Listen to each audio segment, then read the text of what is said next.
I just have to say I've known Dr. Wares for a long time, and her talent and leadership is almost unparalleled in the state of Wisconsin, so thank you, Lori, for that.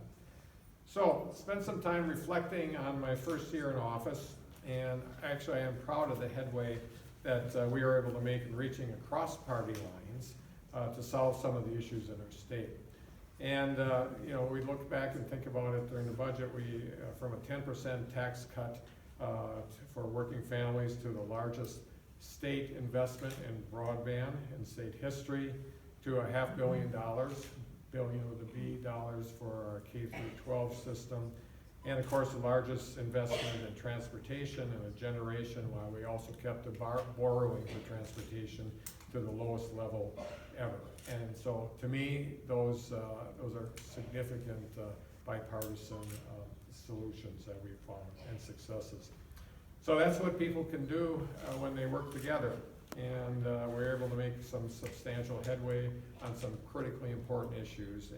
But there's still much more to do, and that's why we're talking about homework today. As a teacher turned governor, I thought it would be appropriate to assign the legislature some homework to complete before adjourning this spring. So today I'm asking the legislature to get to work and pass these bills that have already been introduced in either one of the two houses, and many of them have bipartisan support.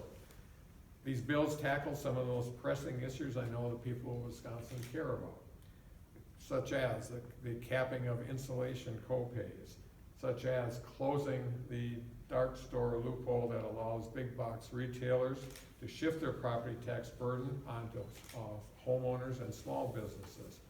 Obviously, we have to work on cleaning up PFAS and their contamination, and we have a great bill that's already out there. It's called the CLEAR Act that Senator Hansen provided for us, and also ensuring justice and protection for individuals who are victims of sexual assault and sexual trafficking. There's several bills that have been considered or have been introduced in either one of the houses on that issue.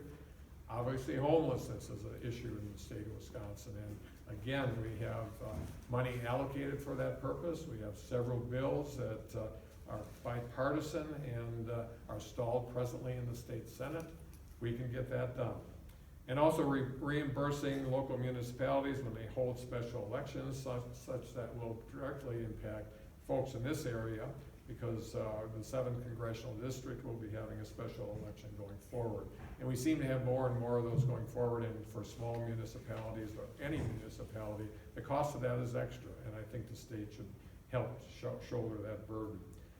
In addition to these bills that have already been introduced, I believe there's a great opportunity for Democrats and the Republicans actually to work together on such issues as investigating the sexual assault issues that we've had and harassment issues with the National Guard, increasing funding for mental health services in our schools, helping out our farmers. We know we're in a crisis in that area.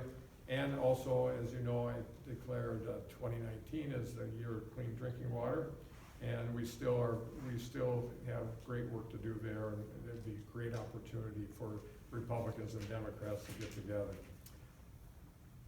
The Republicans in the legislature have already signaled, though, that they only plan to meet a few times yet this year, but I would argue the people of Wisconsin deserve better, and they deserve elected officials who will show up and get things done. So I'm asking the legislature to stay in session as long as necessary to accomplish these important goals. The people of Wisconsin have elected us to show up and get to work, and then my call is let's get this done. That's your homework assignment. Now I'd like to introduce a friend and a great state senator from West Point, who's on the Joint Finance Committee, John Erpenbach, for a few comments for you also. John? Thank you, Governor. Appreciate it. Thanks for coming out today, everybody. It's really interesting because obviously we are dealing with a divided government in Madison, but Wisconsinites aren't divided on the issue of medical marijuana. Wisconsinites aren't divided on the issue of broadband expansion. Wisconsinites aren't divided on the issue of making sure we do what we can for our family farms. Wisconsinites aren't divided on the issue of clean drinking water. The issues that Wisconsinites care about are the issues that Governor Evers ran on, making sure that our schools have enough money, making sure that there's opportunity from one end of the state to the other. At the same time, the Republicans seem to be doing whatever they possibly can to actually get out of going to session. We are in session, I think, one day this month. If you take a look at the history of the amount of times we've actually been in session passing legislation, it's dwindled session after session after session. Now, jokingly, people might think that's a good thing, the legislature's not in session. And I get that joke. But at the same time, our schools need money. Broadband is a huge issue in this state. Our family farms are in crisis right now, and there's legislation set up and ready to go. Governor mentioned homelessness. Nobody, Republicans included, disagree on that issue or that legislation, yet they wouldn't come in and deal with it on special session when the governor called us in. So we are not as divided as a state as the Republicans might have you think. We agree on a lot of stuff. And on those issues that we agree on, there's legislation ready to go, and hopefully we'll be in a lot more than less than a handful of times this session through the end of spring to get the job of Wisconsinites done. Governor? Thank you. Thanks, Senator. And just to put an exclamation point on that, I know, we have an election coming up in 2020 in November, but the fact of the matter is, we can do more in a very short period of time. We have 3 months. We have lots of things that have already been introduced, important things to the people of Wisconsin. So let's just get it done, and we can do it in a bipartisan way. With that, I'd be glad to answer the questions you might have.